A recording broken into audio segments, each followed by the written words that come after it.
Okay, so it gives me a great pleasure to introduce John Grumley, the professor of University of Sydney, who will give a lecture with the title Accidentality, Generosity and Politics, the Budapest School in Australia. Today, three other researchers will give comments on the lecture. Ágnes Erdélyi is a professor of the Eötvös Loránd University in Budapest, and Kapelner Zsolt is a doctorand at the Central European University. I'm László Gergely Szücs, a research fellow at the Research Center of Humanities, Budapest. But first, maybe I say a few words of the keynote speaker. John Grumley is the author of more books. For example, the book of History and Totality, which was published first in 1989, that deal with the notion of the totality and the radical historicism from Hegel to Foucault. He published an intellectual biography of Ágnes Heller in 2005 with the title A Moralist in the Vortex of History. He is a co-editor of an essay volume, Culture and Enlightenment, essays for György Márkus, sorry. He published many articles on issues of contemporary critical theory and on the philosophy and social theory of the members of Budapest School, with special regards to György Márkus and Ágnes Heller's thinking. Then let's turn to the lecture of the keynote speaker, who is John Grumley, the professor of University of Sydney. Excuse me for the technical problems. We can continue the event. So, Professor Grumley, the floor is yours. Okay. So I will start to just simply read my paper. I'll start with a short preface, and then I'll go on to the real content. So initially, a student of George Lukács, Ágnes Heller developed a version of critical theory which emphasized a new reading of Karl Marx that completely overturned the previous generation of interpretation. An earlier generation had drawn attention to the economic determination of history and social life, and against this, Heller opted for a Hegelian interpretation of critical theory that stressed social collectivities and individuals as the real subjects of history and historical agents. Heller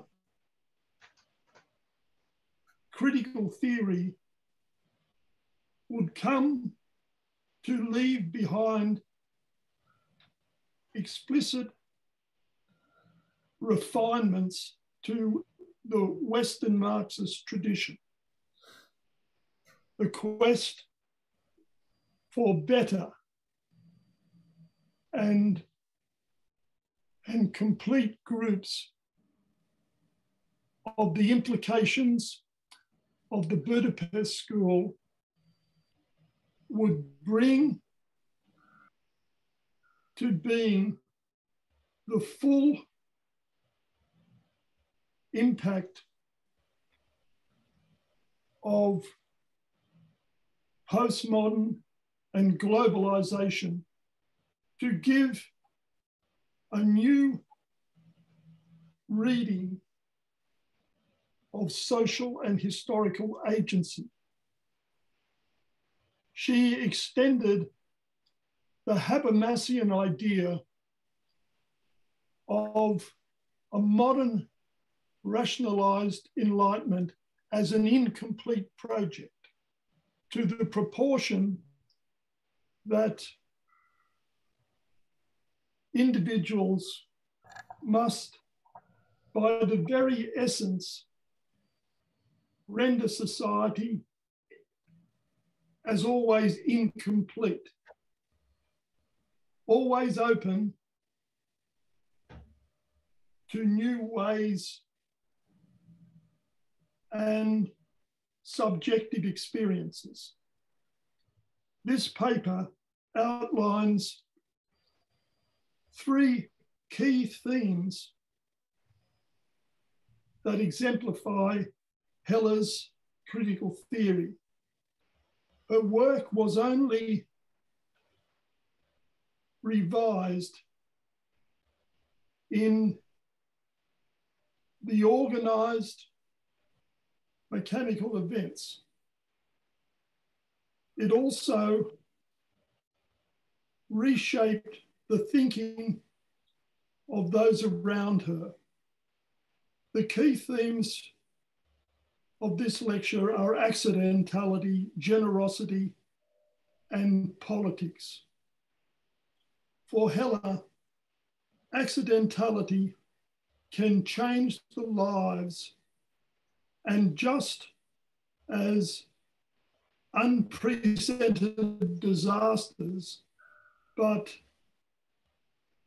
also as new experiences and possibilities for social improvements, and even for individual and social liberation. From her earlier work, Heller was concerned with the everyday to change interwoven expectations and opportunity. Those around Agnes Heller, including myself, felt the effects of her personal generosity and curiosity about the lives that she encountered. As mentioned, Heller's version of critical theory was an interpretation of Marx and on humanism, which placed morality and politics at the core. For her, critical theory was a praxis that drawn us into the world to engage with its risk, its dangers and possibilities. Her concern to make a more morally meaningful life and society led her to personally dangerous choices and to confront the ongoing powers of society and the world despite its significant personal costs. After the events of the 1956 revolution, she never wavered, and her life illustrates the difference that can be made by individual and collective action, rather than simply reproduction of key components of Heller's critical theory. In what follows, I will propose to intellect observations about my own encounters with her to illustrate something of her concrete, engaged spirit and philosophical orientation. The current exhibition of the pictures of Agnes Heller's life is a fine way to underline the place of family, everyday life, and work in her thinking about social change. My paper tries to show that Heller and the next generation of the Budapest School made an important transformation and difference to the cultural and political life of a place many thousand miles away. So I will start off by talking about the question of accidentality. Heller's response to her time in Melbourne helped inject her Marxist humanism with new ideas of postmodernism and globalization. Thinkers like Foucault, Barthes, and Derrida enriched her understanding of the modern world. He was a perfect example of Derrida's notion of blood transfusion that occurs between novel and interminable languages and vocabularies. Similarly, Heller's thinking was expanded by the forces of globalization and became increasingly self-evident in the early 1980s. The bounds of the European mind and to its set of prejudices would be exploded as modern economics were opened to the new, and diverse tastes, manners, and democratic expectations. At the core of her books during the middle of the 1980s and the early 1990s was a new theory of modernity as a combination of complementary but competing logics of economy, industrialization, science, and bureaucracy. This meant a broke with the previous dominant Cold War narrative of a single ongoing struggle between capitalism and communism. After the Soviet invasion of Hungary and later Czechoslovakia, communism had to be repudiated as the yardstick for any humanist critique of capitalism. Not only did Heller recognize the limitations of the inefficiencies and authoritarianism planned encounters of the Soviet Empire, also incorporated the new Foucaultian ideas of disciplinary powers that lurk behind the white coat and the authority of modern science and medicine. These general ideas about the complexities and contradictions of modernity provide a field of constraints and opportunities for individuals and collectives subjects to act and change their world. Heller's view of the incompletable enlightenment transforms accidents into subjective opportunities and new ways of participating in social protest and action that enhance agency in sync with incremental historical emancipation. I first met Agnes Heller in 1986 when she and Ferenc Sveja were visiting Sydney University on the way to New York to take up positions at the New School in New York. I was being supervised by George Marcus on a dissertation on Lukács and the concept of totality. And I was part of a group of students and colleagues invited to meet Heller. These political refugees, with initial hopes to continue their intellectual and political collaboration, always quite entrepreneurial and keen to bring whatever they could to wholly new countries, Heller and Thayer assisted the early development of the journal Thesis 11 in Melbourne. I cannot recall my initial discussion with Heller, but I know that she was always interested in and curious about students' views and ideas. I came from a working class family in the western suburbs of Sydney. As a school kid, I had known nothing about philosophy.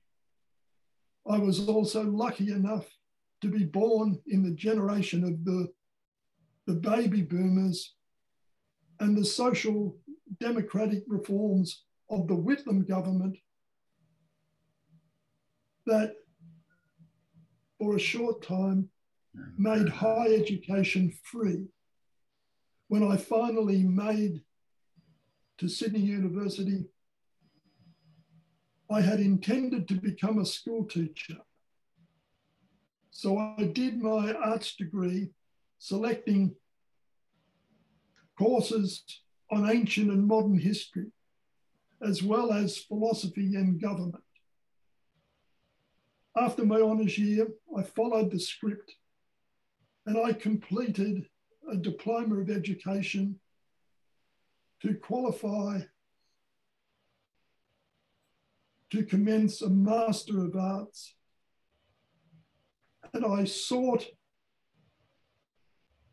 and I was following the script, and I was offered a job in the western suburbs of Sydney.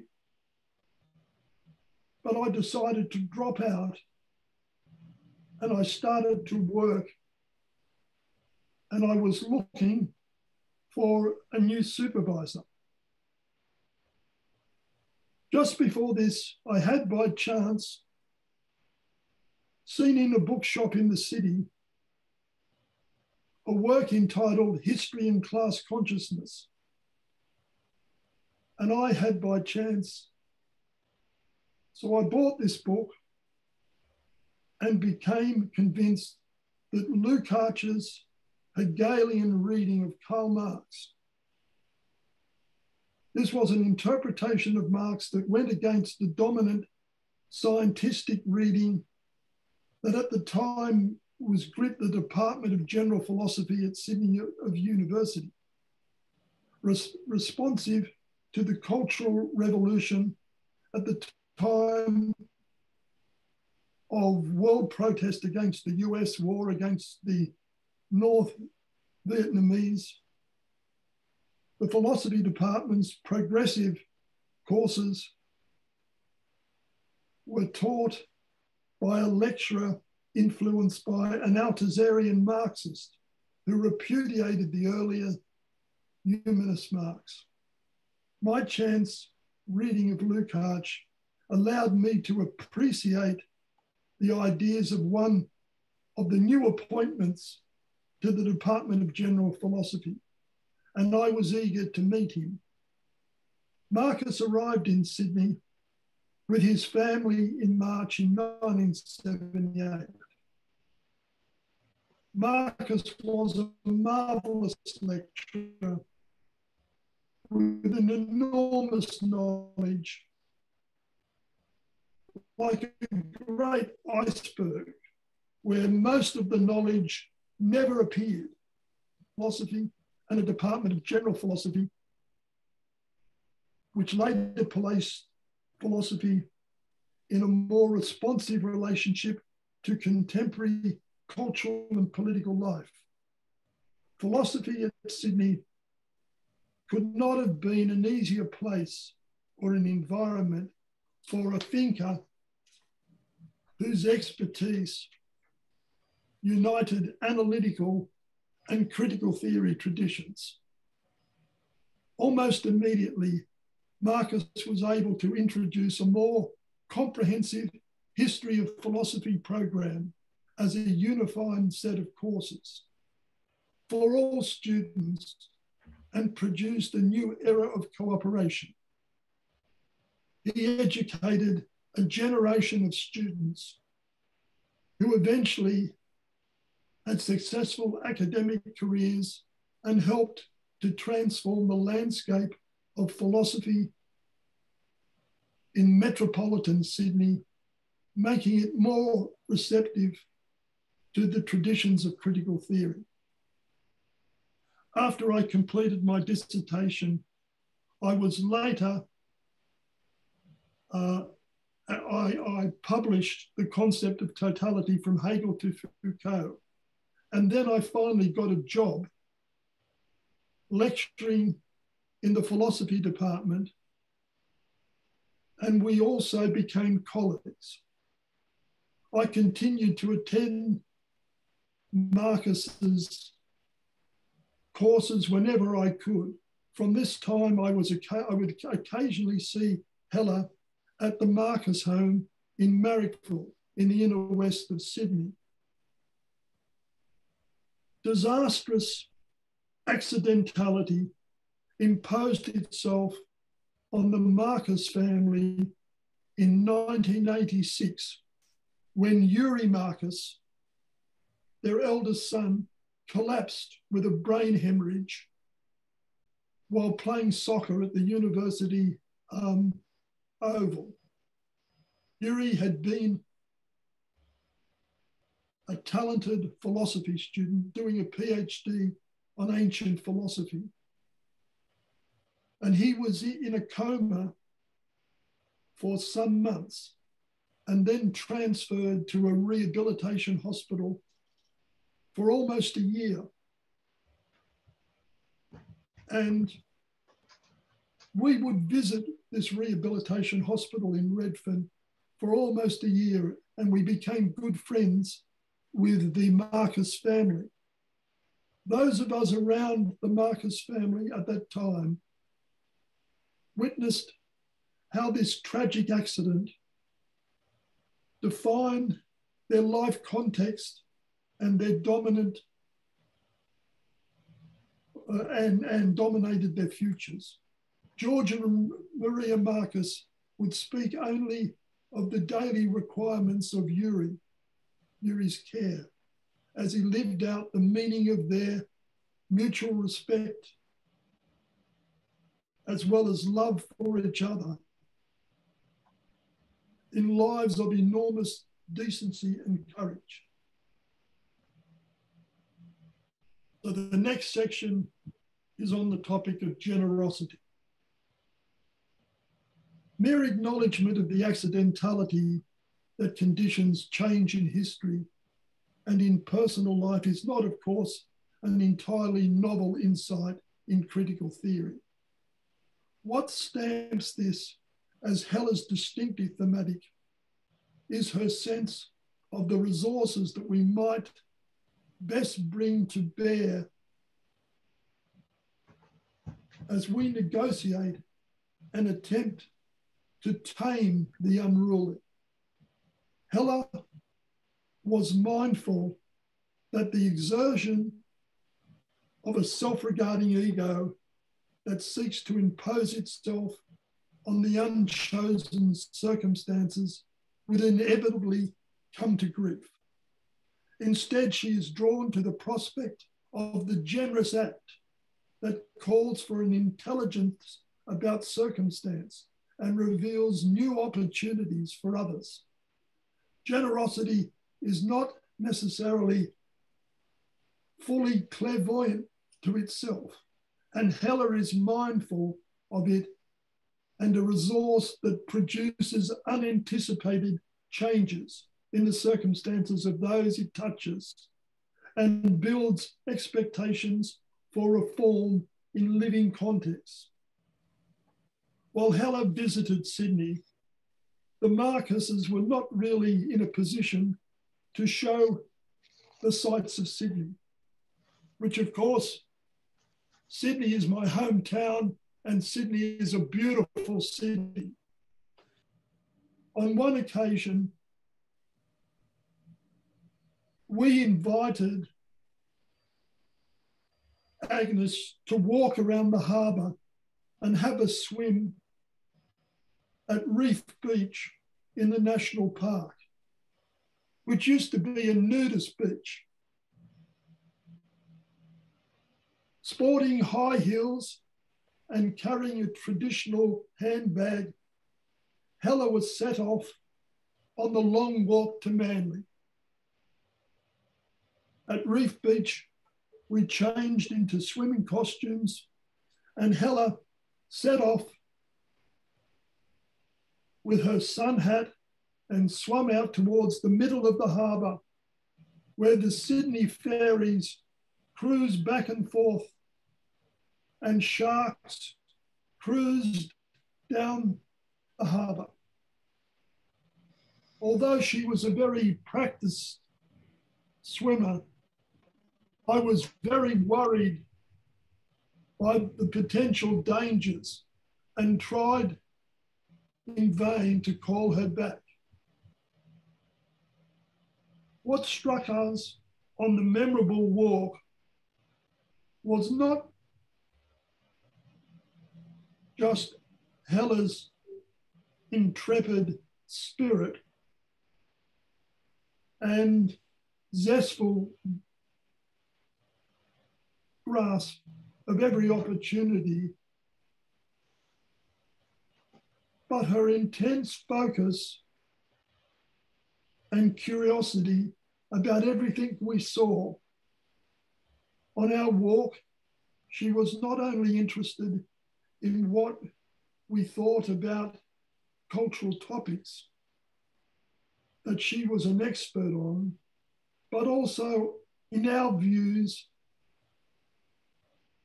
about the local estate, the local real estate, all the while to stopping to remark on the unusual flora and hungrily absorbed everything thrown her way, had a generous infectiousness that sought to drawn out and share was notable in any context. This irrepressible characteristic that was deeply embedded in her philosophy. After all, as a young woman, she had switched her studies from physics to philosophy after attending one of Lukács's lectures that she had not even understood, but realized that this man's insights were something that she had to know. Heller was unusually generous with her intellectual work and ideas.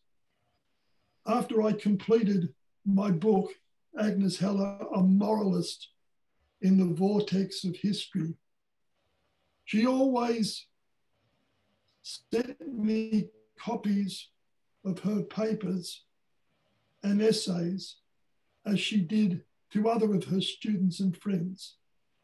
These offerings included large collections of public lectures presented around the world over the last 10 years.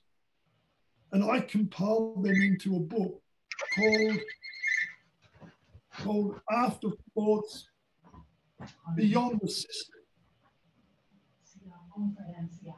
Heller was committed to the role of a public intellectual and influencing public opinion, raising crucial contemporary issues, changing discourses and practices. I kept in email contact with her, and the last paper she sent me was her parallel history of tragedy and philosophy. And I undertook to publish this as a separate work and enlisted the help of Professor David Roberts, who knew her and her work well from the Melbourne days and was a specialist of modern German drama, to work that she had on the sections of the manuscript that concerned the history of tragedy.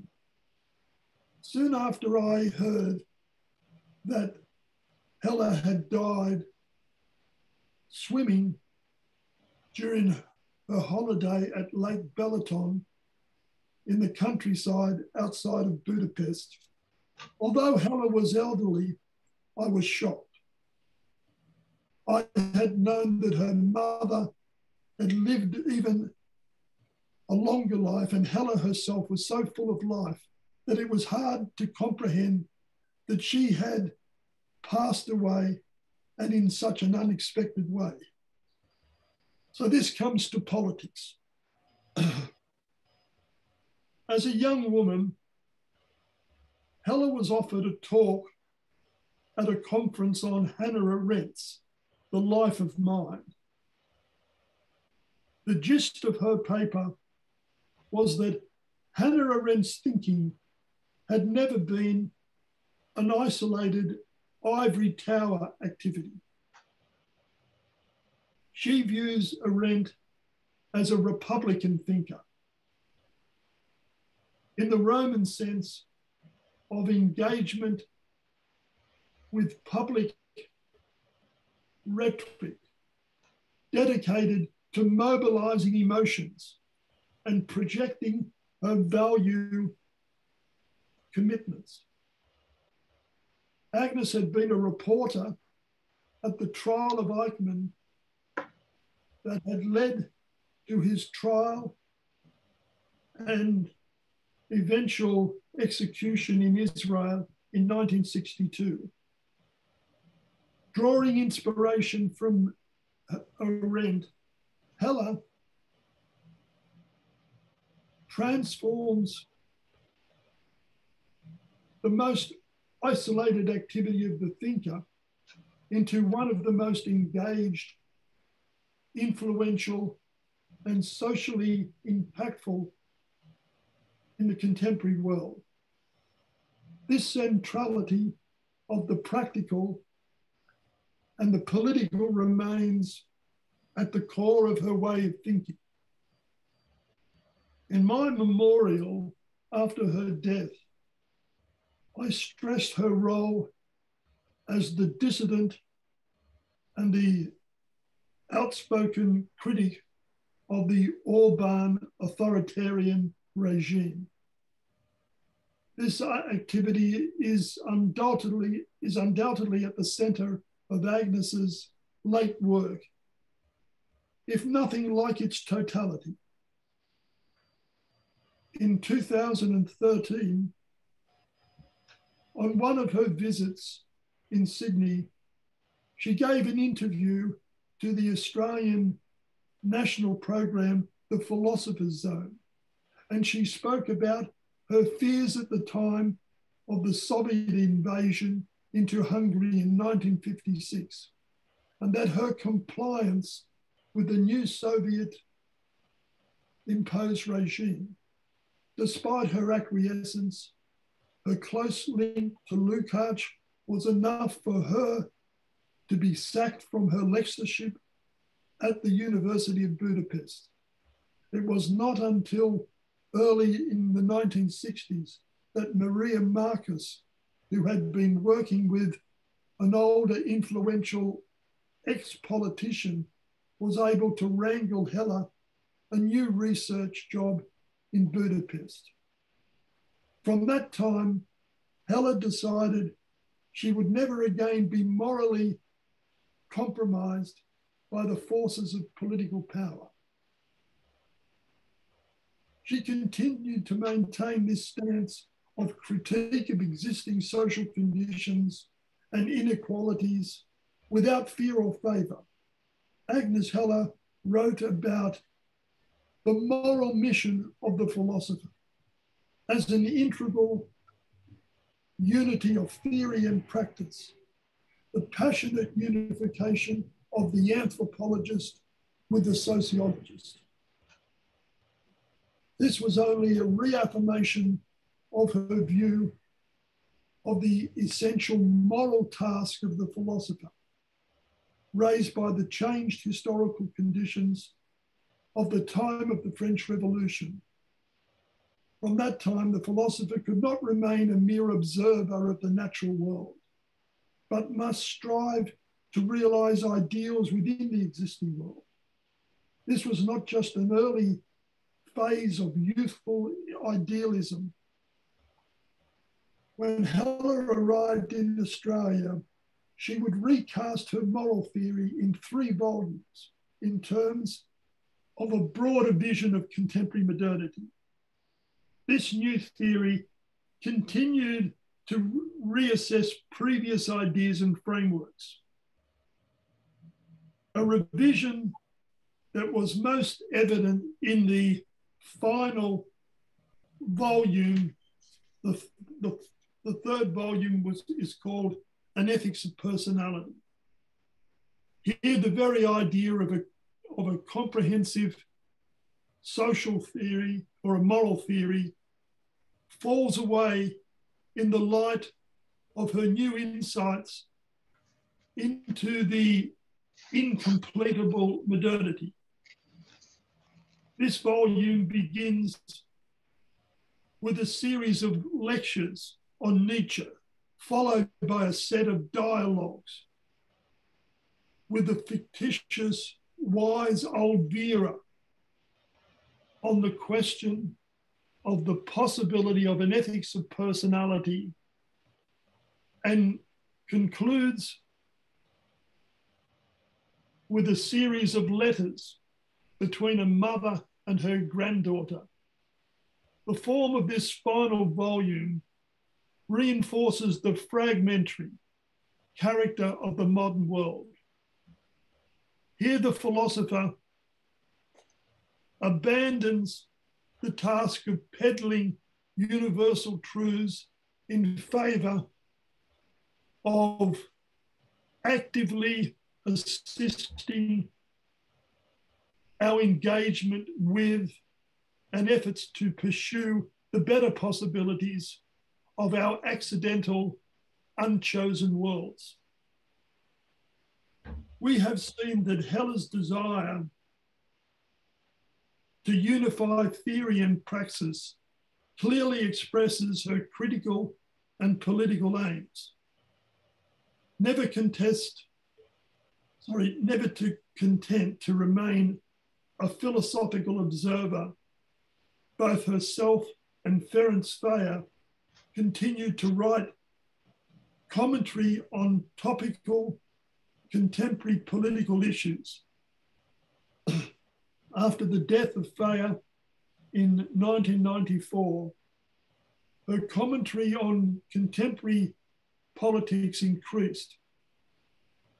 In the light of the rise of political populism and the increased Brexit agitation against the plans to strengthen the political unification of the European Union, Heller, along with Habermas, continued to support that embattled program.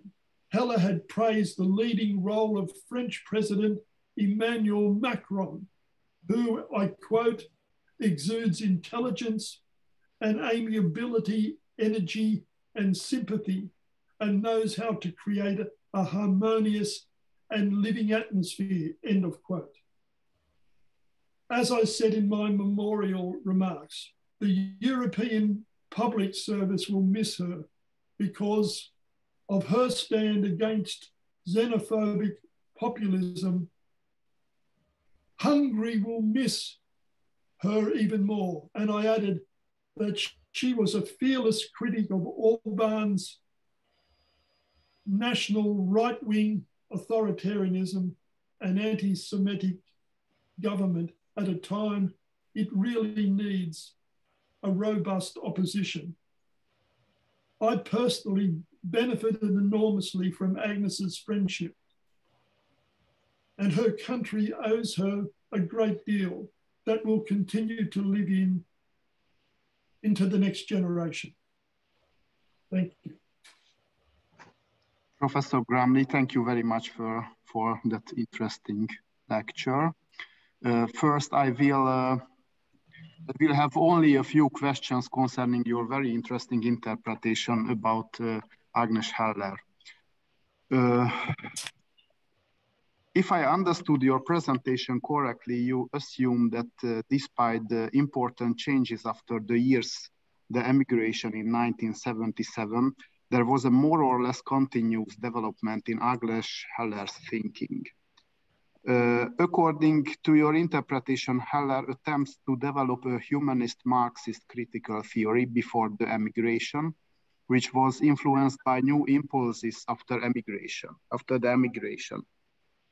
You analyze very sensitively the process, how Heller met the achievements of postmodern philosophy and the philosophy of Derrida, Foucault, and Barthes, and how she met the phenomena and the theoretical approaches of globalization, the process in which her originally humanist Marxist theory became embedded in a broader context. I think so that according to your interpretation, Heller attempts to develop a critical theory which focuses on the power of accidentality in the historical process and social life, and which attaches great importance to the activities that go beyond their particular contexts and open new possibilities or opportunities and perspectives for free human actions and development of social reforms. These would be the so-called generous human actions. This seems to be a very attractive interpretation, but I would like to outline two critical aspects. So first, the emigration in 1977 is a very important turning point. The Budapest School broke up, and at the same time, Agnes Heller's thought leaves the context of the new leftist publicity. As she put it in her book entitled The History of My Philosophy, the years of the dialogues are over and the period of the construction begins. According to her recollections in her older age, she saw an opportunity to move away from the topics of the new leftist philosophical and political thinking in this new situation. She saw an opportunity to turn back to her original topics, the problems of history and the moral actions, to build herself as a moralist in a classical sense. She dealt with the question how it is possible to develop a comprehensive philosophy of moral in an age in which the philosopher cannot speak from the position of the more or less unquestionable authority to his or her reader or audience. She dealt with the question how it is possible to build a kind of systematic philosophy in the post-metaphysical age. How could the philosopher establish a philosophical point of view from which it is possible to develop a comprehensive and consistent picture about the whole world created by human beings, about history, morality, and culture? According to her recollections, Heller's trilogy on history started during the Australian period, which created the parts of a kind of systematic construction. The elements of this trilogy are the theory of history, published in 1982, a philosophy of history in fragments, a theory of modernity. The big ethical works, the general ethics, a philosophy of moral, and an ethics of personality are the other three parts of this very same philosophical construction. According to that self-interpretation, the book entitled Beyond Justice is a kind of synthesis of the ethical works and the analysis on history and modernization. It would be a question whether we can interpret Heller's philosophical development only in this kind of teleological structure as a process of systematic construction. But maybe in the light of your hypothesis, we should do something with the older Agnes Heller's self-interpretation, according to which the years of emigration did not result in the deepening of the humanist Marxist critical theory, but the rethinking of the classical philosophical role models at the end of the 20th century and in the context of postmodern philosophy. And my second point, I believe that you are right that Ágnes Heller found her voice as a political theorist and the public intellectual only during the emigration in Australia. She wrote together with Ferenc Fehér and György Márkus the book Dictatorship Over Needs in 1986 during this period. It is worth noting that Heller analyzed the crisis of the so-called Soviet societies not in the context of a Marxist conception, but with the toolkit of the Weberian analysis of political legitimacy. It was the first time during the Australian period, when she wrote about the revolution of 1956, she published with Ferenc Fehér their book Hungary 1956 Revisited in 1983, in which they characterized the revolution of 1956 as an anti-Stalinist movement that contained radical democratic and socialistic elements as well. They also wrote a book with the title From Red to Green, in which they criticize the new green movements from a leftist perspective. For example, they criticize the Armageddon psychosis, the so-called Armageddon psychosis of the new green movements, which can hinder the creation of a complex leftist political criticism in certain cases. So it is nowadays a very actual question. In many aspects, it seemed to me that you would like to say that the emigration gave the opportunity to the deepening of a critical theory that unified the aspects of political and philosophical point of views. In a certain sense, the opposite may be true. The political and philosophical points of view intertwine rather in Heller's works before the emigration. There were two reasons of this. First, it was impossible to write critical political publicism in the socialist Hungary. So when a philosopher wanted to give a political criticism, it was possible only in the context of his or her philosophical works. Secondly, I think that according to Heller's opinion, philosophy and political criticism do not overlap necessarily, but there are interesting historical situations in which political and philosophical message can reinforce each other. The international new leftist publicity of the 60s and the early 70s was a special scene where philosophy and political commitment complemented each other, according to Heller's view. But Heller thought that during the period of the emigration, a special historical situation was over and she had left that kind of new leftist publicity behind. This is why I argue that Heller's and her colleagues' political writings mentioned above are not the organic part of a comprehensive normative philosophy or a kind of critical theory. These are written by public intellectuals in a very strict sense or in a very modern sense, who are motivated to participate in debates about actual questions or in debates on historical questions, who tried to influence the public opinion. I suppose that this task, so to go to the agora and participate in political debates as an intellectual, was very important to Ágnes Heller during and after the period of the emigration, but she thought that this role is relatively independent from her philosophical work. The philosophical work, she argues in her older ages, connects to the classic philosophical tradition, and it is a long-term process, contrary to the political opinions which relate to the present. Thank you very much. That was my comment.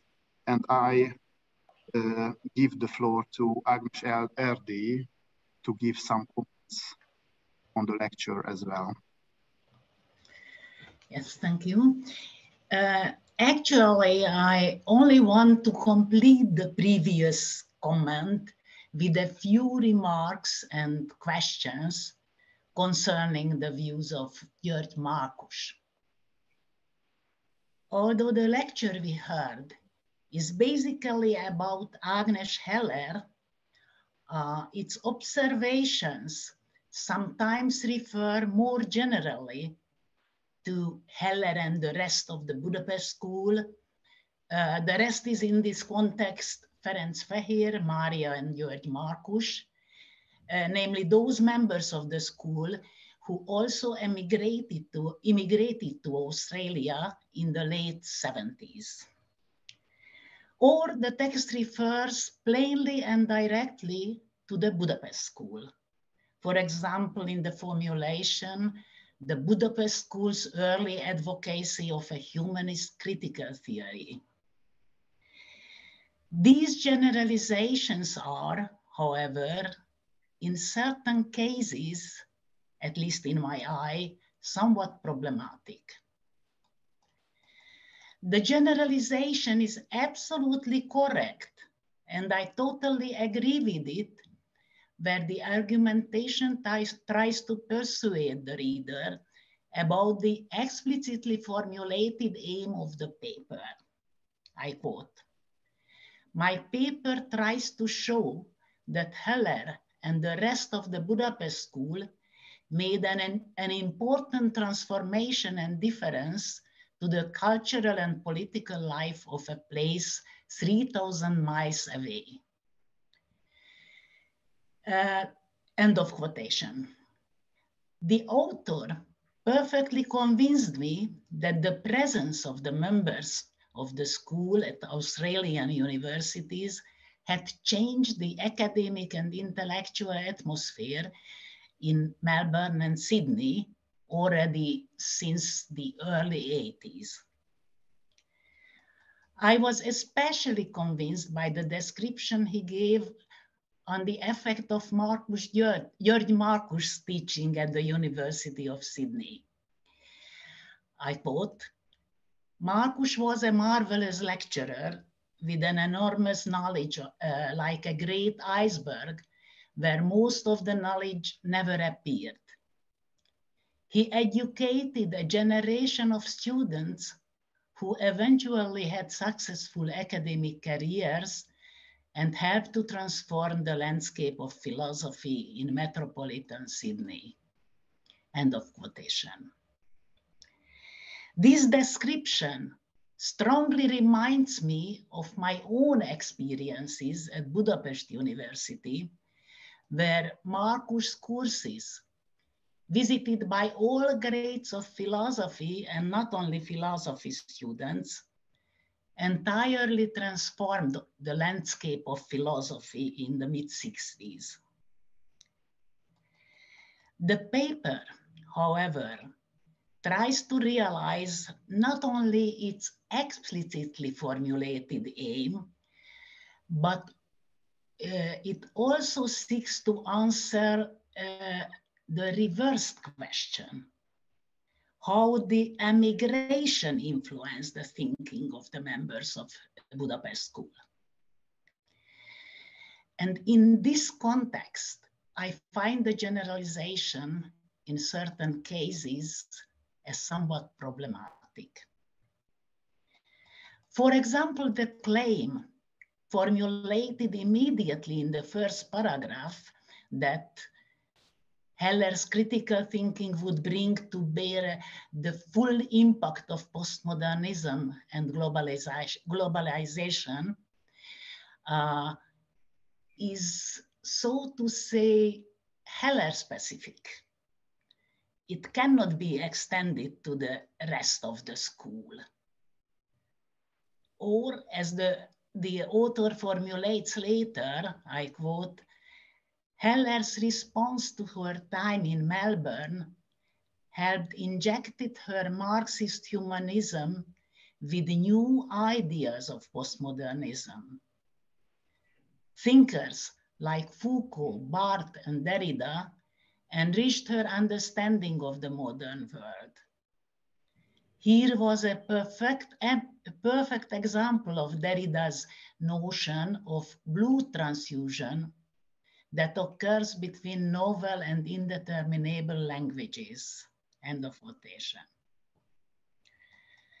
Such formulations are, even if they are appropriate in the case of Agnes Heller late philosophy, but they are, in my opinion, absolutely contraindicated if we are speaking about the formation of Márkus thinking in the emigration. Although Márkus, as I learned from another writing of Professor Grumley titled Towards an Intellectual Biography of György Márkus, I quote, Márkus deeply appreciated Michel Foucault's wide-ranging impact on contemporary philosophy and critical tradition, end of quotation. If I understand correctly the argumentation of the last two parts of the writing, Márkus was not influenced by Foucault's views, he rather discussed them. In this context, I would have two questions. First, in your opinion, was the influence of the emigration on the thinking of Agnes Heller and György Márkus alike or different? And if it was different, as I suppose, second question, how did the emigration influence the thinking of Márkus? Finally, I would add one more remark. Besides the differences in the formation of their philosophical thinking, even the career and the public or social role of the two former members of Budapest School has formed in radically diverse directions. Heller has published a lot of books and hundreds of papers after her emigration. And as you said in your present lecture, I quote, she was committed to the role of the public intellectual in influencing public opinion, raising crucial contemporary issues, changing discourses and practices, end of quotation. Márkus, on the other hand, as you wrote in your intellectual biography, I quote, was never a major public figure, and his publishing record, while by most standards respectable, was rather modest compared to the intellectual stars. And you added that the difference was mainly a difference of personality, end of quotation. That's true. Agi and Gyuri, two absolutely different personalities. But as I remember, in the early times, in the 60s and early 70s, Gyuri was still a central and influential figure in the intellectual circles of Budapest. And also his publication record became rather modest, only after he had lost his job and had to translate in order to earn money. Is it not possible that besides the undeniable difference of personality, also the personal fate, the catastrophic accident of Márkus' elder son, the disastrous accidentality, as you name it in your lecture, had also decisive role in the fact that the career and the public performance of the two former members of Budapest School has formed in radically diverse directions in the emigration. Thank you for your attention.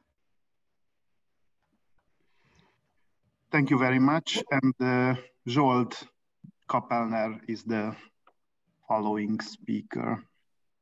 Thank you very much. And thank you for this fascinating lecture.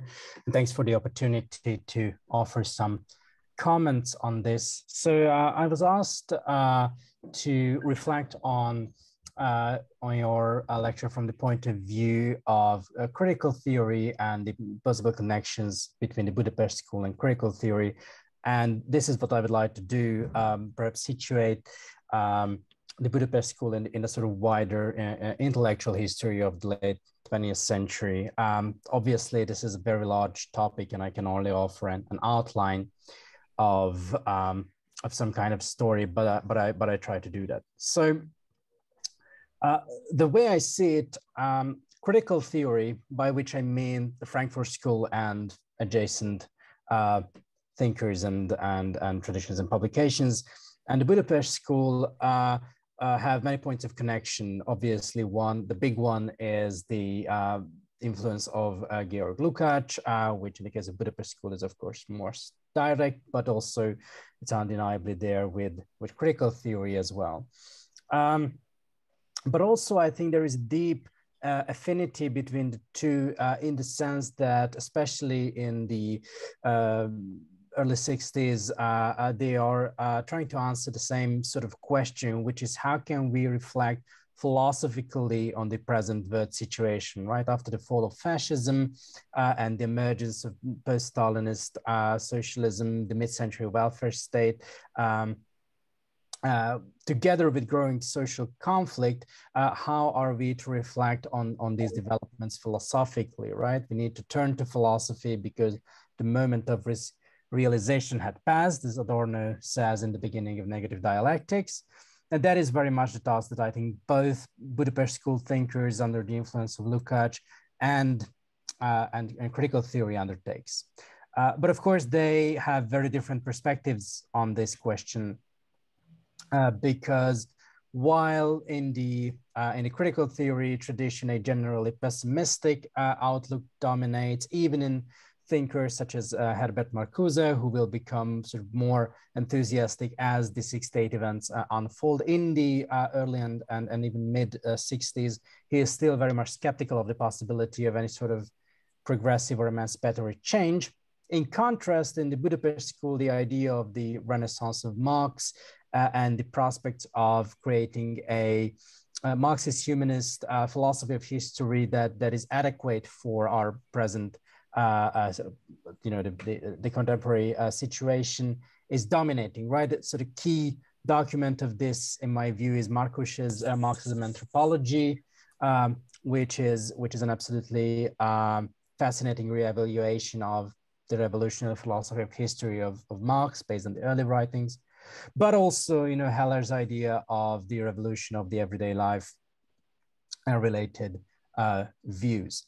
Now, all this, of course, sort of collapses after the 68 events and particularly the invasion of Czechoslovakia by the Warsaw Pact, which puts, I think, many Budapest School thinkers on a route away from Marx and towards a different kind of perspective. Again, in the case of Márkus, this is marked by his collaboration with János Kiss-Bence and György Bence on this volume, How is a Critical Political Theory Possible, known colloquially in Hungary as the Überhaupt book, which is under publication at Brill in English, I might add.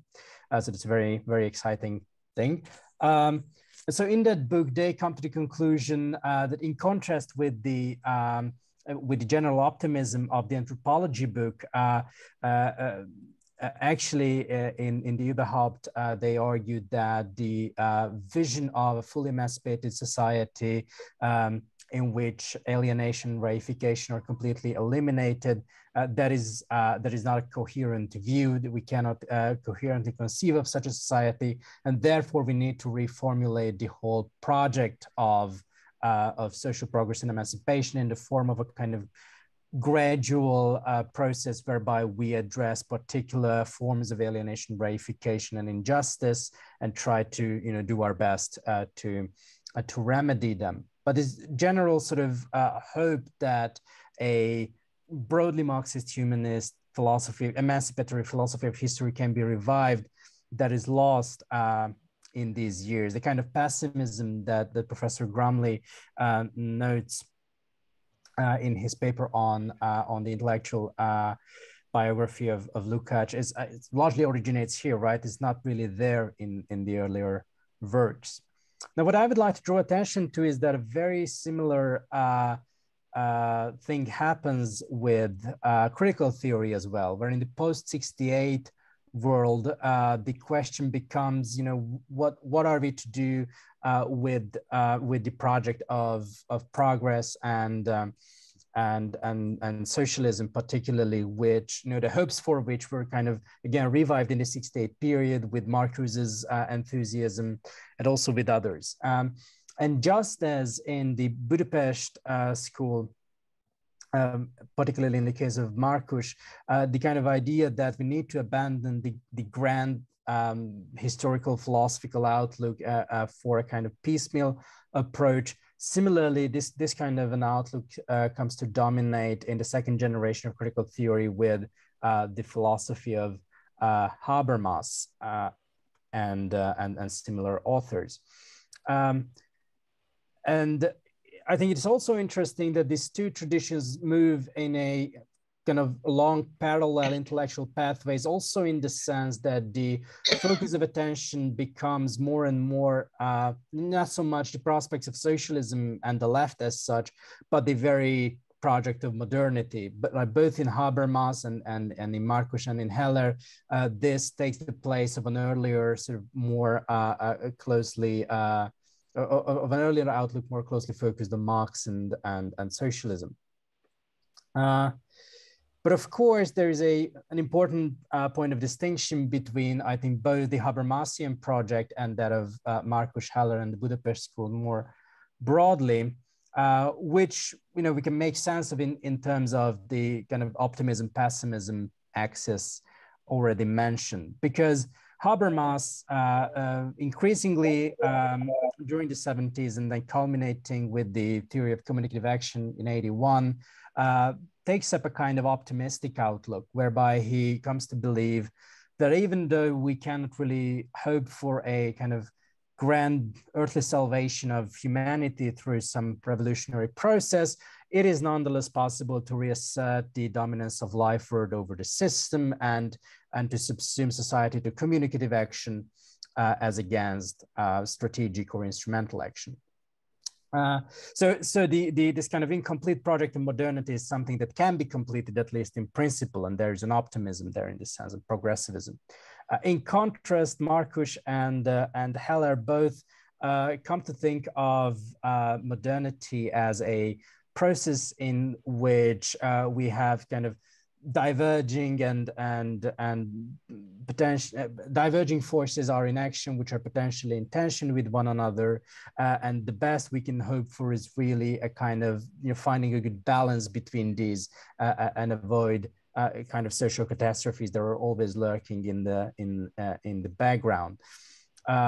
This distinction between a kind of Habermasian enthusiasm or optimism about the prospects of modernity and emancipation and Márkus's outlook is explicitly discussed in Language and Production, and then also later on in other essays where Márkus is explicit that the best we can hope for is not that we can, again, as he and his co-authors already emphasized in the Überhaupt book, we cannot hope for a complete elimination of alienation, reification, and later on he emphasized that what we can try to do is to find a kind of again, a good balance or a good way to structure social activity in a sort of as emancipatory a way as possible. But he explicitly denies the idea that we could sort out a kind of complete social theory of emancipated society Rather, we must rely on practical wisdom, which is the notion that he uses in his article on the Aristotelian distinction between praxis and poiesis, which is a kind of reiteration of the argument in Language and Production against Habermas and others, which I find is fascinating because a similar idea is present, I think, in the work of Heller and also Ferenc Fehér, their idea of a pendulum of modernity, swinging back and forth between extremes, and we having to, we cannot really hope to stop the pendulum at a point of rest, but rather, we need to try to move it in a way that is not too destructive. And so what I see here is a kind of middle ground that the Budapest School finds after the sort of collapse of the hopes of '68 between the radical pessimism of the early Frankfurt School and the kind of qualified optimism of second and third generation critical theory, where, of course, this idea that we really can hope for a kind of meaningful social progress and emancipation, even in the form of reviving perhaps a socialist project, for example, in the work of Axel Honneth and also Nancy Fraser to some extent. So instead of that, we have a kind of more qualified pessimism here that we could maybe conceive of as a middle ground, because it doesn't exclude the possibility of human action shaping history in a kind of meaningful and generally progressive way, although in a way that we cannot conceptualize as full emancipation. And so, so I'm just interested in what you think about that reconstruction of the Budapest School's position in this wider context. And another thing that I'm wondering about is, which of these different perspectives will eventually win out in our contemporary situation, where we face again global pressing challenges, and history as a kind of force to be reckoned with seems to be returning after many years of the kind of end of history kind of mentality. So those would be my preliminary remarks on this kind of broader intellectual context for these thinkers, and I'm very interested in all of your thoughts. And thank you again for this lecture. Thank you very much. There were a lot of questions and a lot of new point of views, and maybe it is very difficult to answer, but everything. But Professor Grumley, the floor is yours. You have the opportunity to answer a few of questions. Yeah, look, these are all, I must say, very intelligent questions. And you obviously have read all of these papers and books, and you know them well. I guess it's really hard to answer all of these questions at one time, but I will try. And I would say that there is a way in which Agnes Heller's view of philosophy is that, in a way, that Agnes Heller was a Hegelian. And she was a Hegelian philosopher in the sense that she wanted to present a system. And the system was basically to present a holistic understanding of philosophy. So basically, she finishes up with an unfinished history of philosophy. I know that when she died, she was actually working on, she'd done several volumes of the history of philosophy, just like the old Hegel in his very late years before Hegel died. So in this sense, there is very much a traditional Agnes Heller. So that's one thing. The other side, if you like, is the completely other side of Agnes Heller. and that is that Agnes was always rethinking her ideas. She was always so switched on to contemporary culture, popular culture, but always contemporary high cultural developments. And so this rethinking was something that Agnes continued to the very end of her life. So you've got these two sort of opposed, if you like, forces that are in Agnes's work. And I think there is a way that this is also in the case with Marcus. George Marcus was always reading. He was always reading, you know, the contemporary books. When he retired, almost to the point where he had dementia, he was still reading, you know, the new Foucault books, and not just Foucault, but you know, he had enormous interests, a spectrum of interests. So that's something that is true of both Agnes Heller and George Marcus. Now, to come to the immigration from Budapest to Australia, let me say that I mean, I know Janos Kiss's work well, and I've gained an awful lot of interest. And I know that Agnes has a beautiful description of a time when George Marcus had a group of students and they're walking across the river, and snow is falling down, and George is holding court, and all the students were in love with George Marcus. So I understand that. That's a beautiful image. I've used it myself because this is, you know, any student of George Marcus's would know that this is so true. So I think that this optimism of the New Left, of the Budapest School in the 1960s, were trying to change the world. They were trying to use these new ideas to basically challenge the existing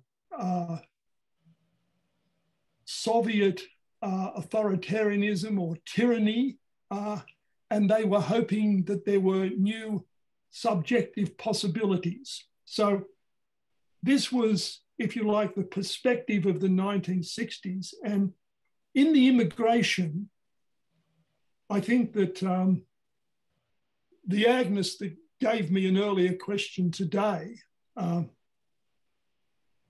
the still living Agnes, Agnes said that that living in sort of liberal democratic societies in Sydney or in Melbourne, it gave the possibility of some sort of public intellectual discussion that was not possible when you were still in Budapest at that time. So there were many books that were not able to be published. For example, Janos and George's book with Ben's, the book on the Überhaupt book about is an economic theory possible, that's now translated, that is about to be translated next year, right? That those ideas were were already there in Budapest, but after the immigration, it now became possible that you could be a public intellectual, you could make some sort of change in the cultural life, both in Australia, but more broadly than that. Now, I would also say that Agnes, the living Agnes, spoke about the difference of personality. Now, Agnes always said, and George always said, that Agnes was an optimist. And that optimism, Agnes herself thought that this was probably not a philosophical standpoint to be optimistic. And so her optimism was a concern for progress, a progress that would try to change the world, try to have some sort of unity of theory and praxis, and make sort of impact on the world. That's certainly the personality of Agnes, and that comes through in all her works, her many writings, her many participation in public discussion, in all those awards that she's made, in all parts of the world, etc. So that's there. Now, George Marcus, on the other hand, was a pessimist. George really, although he put his heart and soul into all his lectures and gave all of these 25 lectures in a period of 20 years, enormous workload that he would do, and the lectures would never finish because there was always more that George knew that he would never give you because it was just there. And he would say, oh, I used to have an interest in this, or I used to have an interest in that. But he could never just continue to talk because 2 hours, a 2-hour lecture or a 4-hour lecture was not enough. There was just always more. But nevertheless, George, he thought that he was an immigrant. He knew that Sydney University and the Australian philosophical scene, it had its own values, etc., and its ways. And George would put his standpoint in, say, in a seminar. He would put his view about, talking about, for example, Kant or another philosopher. But if people disagree, George would say, okay. He wasn't so much the entrepreneur that I've talked about, Agnes's sort of desire to want to actually really make a complete impact on the world. I think George was more pessimistic about that. And I think that pessimism was, unfortunately, the accident that happened to his eldest son, Yuri, was such a tragedy because basically his own pessimism was was superimposed a life situation where they had this impaired son, and they were just trying to do the best to help him, to care for him, to look after him. But that meant that those differences of personality had an impact on the philosophical perspective. So, look, this is a very inadequate answer. Could I just make one more point? And this is to the last speaker, the young man who I think is one of Janos's students. Okay, It's about contemporary critical theory. And the question is, what can contemporary critical theory for you today? And I mean, this is partly my own view. I mean, why have I continued to work on Marcus on the Budapest School? Is because I think George's understanding of philosophy which brings together an anthropology or an understanding of history with a rigor of science and social science, a knowledge of your society, of your history, of the world. The combination of both those things is still a living, vital philosophical possibility in the future. That's what I think. Now, my last remark on this is that as an example of this, my daughter is also a philosopher. Her name is Harriet Johnson. And she is an expert on Adorno. And she has published a paper, and I think it's along the title of Adorno and Climate Denialism. How can lies seem like truth? Now, that paper, I think, is the exemplification of the power of a contemporary critical theory in a modern context. So many people have had a chance to read my daughter's paper, and the Trumpian attempt to overturn the election that led to the disastrous anti-democratic to try to overturn the Biden election early this year, I think is precisely this sort of, many people have thought that this is so contemporary. It really explains the sort of ideas and the aspirations of somebody like Trump,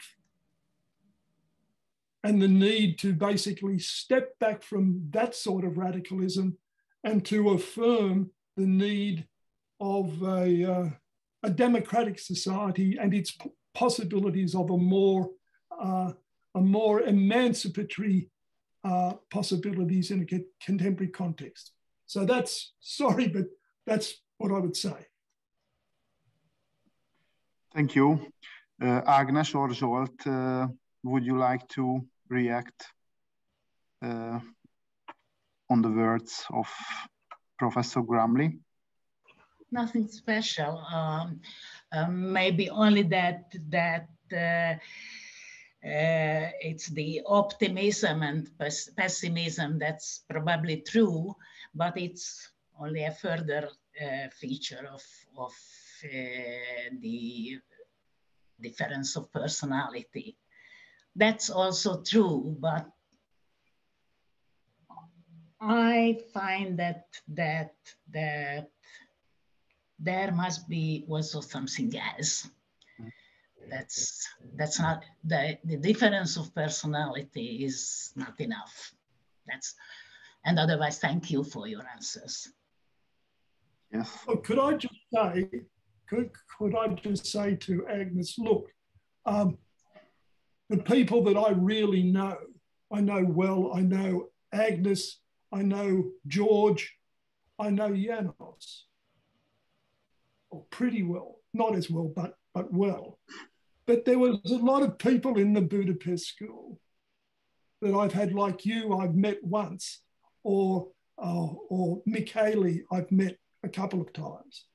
So this was a group of very talented people who had different personalities, different ideas, and obviously it's impossible for me to give a full interpretation of the Budapest School because there's so much difference in all those people. Okay, thank you. So what I would add is really not much, except that I completely agree that these questions and these authors are absolutely relevant. So if we are staying with the issue of climate change, I think Márkus's treatment of the paradigm of production I think is absolutely essential there, and to understand that. So I think that there are really resources here that are not, we would be remiss if we didn't try to utilize these thinkers, and particularly because, and this is something that you mentioned in your own writing, that the fact of, language and many of these texts existing only in Hungarian, that is a kind of impediment of inserting these thoughts into the international discussion, which is a shame because I do agree that these are greatly interesting. And as I try to point out the kind of unique answers to questions that really occupied most of European philosophy in the late 20th century and even today. So I absolutely agree that this is a hugely valuable enterprise to try to reflect on these thinkers and their relevance today. So thank you once again. Could I just say to this particular question, look, really the whole purpose of what I've been doing over the last few years is basically been to popularize the people of the Budapest School, particularly George Marcus, Agnes Heller, these people. And I have tried to internationalize the audience.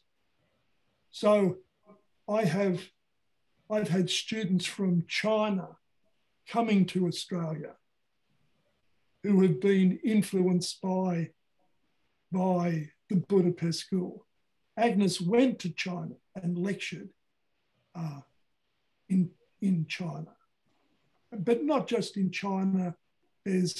I have friends in both in Europe, in the Frankfurt School.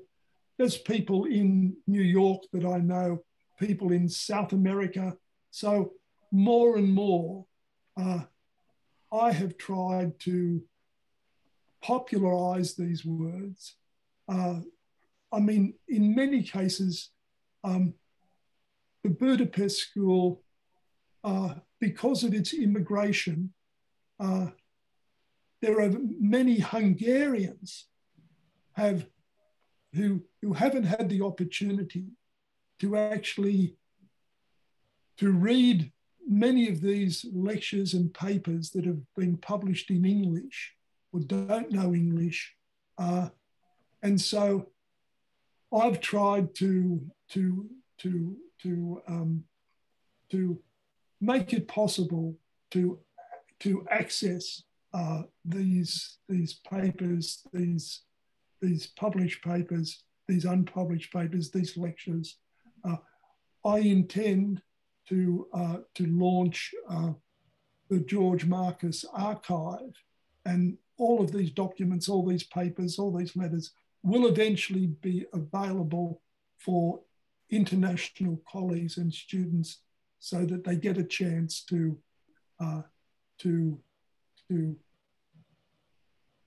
understand these ideas that were developed by the Budapest School during this time. So thank you. I thank Professor Grumley for the lecture, and thank Ágnes and Zsolt for the comments as well. And thank you very much for the attention of the audience. Thank you and goodbye, and maybe we can continue in another event as well. Thank you very much. Bye. Bye. Bye.